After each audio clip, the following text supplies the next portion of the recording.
Good day. In this video, I'd like to share with you some advice for AI enthusiasts going into job interviews. Okay, the first tip I'd like to share with you would be that if you're using AI to improve your answers or to build your story bank or to ask AI for feedback on your stories, or there's even services asking you questions and then the output would be an AI rewarded stories. To keep in mind, this basically would improve your systems thinking and your generic understanding of how to prepare stories for job interviews. This is in contrast with what actually matters in the job interview, that is the deep dive test.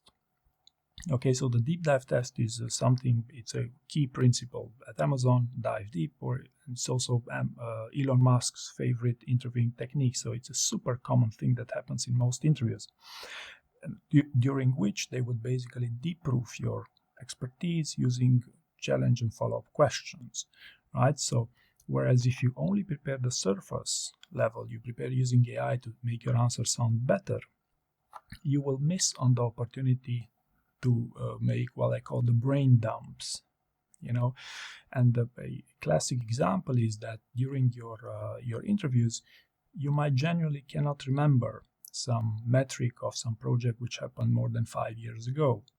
Okay, but how this may come across to your interviewer might be totally different when compared to how you think it would, right? So that's why it's a good idea that you make brain dumps of your past experience, of your best stories, even 2 pages of brain dumps, simply in order to understand and to remember all those key details, and also as an exercise to communicate them better, right? This was the first example. The second example, the second scenario you must take into account is, I know that many of you would prepare based on AI lists of interview questions. So basically, I do agree that AI is pretty decent. I wouldn't say it's excellent, but it is an evolution in that AI is pretty good at spotting, at predicting the types of questions you might get asked in job interviews. Okay, and it's you would certainly want to maybe role play. You would want to prepare on those interview questions. Now, what you must keep in mind here is that preparing on the most commonly asked lists of interview questions is a rather reactive approach that also used to exist previously, before the AI. What basically do I mean by this is that interviewers will rarely, if at all, ask you the same precise questions you're preparing for, but rather they would reward them in a way that they would sound more counterintuitive. Okay, so for example, how do you handle conflict, which is an open-ended question? In my experience, 95% of candidates would answer this as an open-ended answer, their theory, their philosophy around handling conflict. And even if I ask the AI to answer how do you handle conflict, chances are it will still advise you to have an open-ended answer. Okay, because it's an open-ended question, and the artificial intelligence reasoning is with an open-ended answer. Now it also got smarter in the way that they probably got some info that the best way to sell yourself, even if the question is open-ended, that will still be on your past experiences. But this would be a simple example of how a reactive approach of preparing on lists is not enough if you want to become good at really understanding how the interview evolves and how to give the best answers. Okay, so beware of that reactive approach of preparing as many lists of interview questions as possible, versus trying to read a little bit between the lines of the questions and give them what they want to hear, give them the best story that you prepared based on the type of question you're asked, right? So in a behavioral interview, it's not about being able to find an answer to a question, right, like you do with the list, but rather giving the best possible story, right? That's the challenge. People choose the second or third best story because they don't understand the question in the first place, right?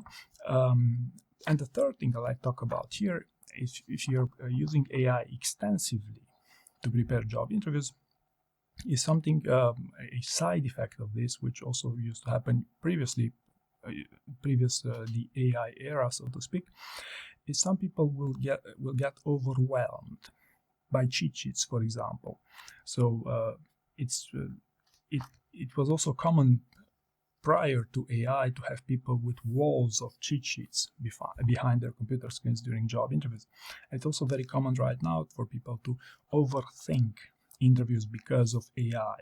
And the problem with this approach is that during job interviews are sometimes, I would even dare to say most of the time, quite intense experiences.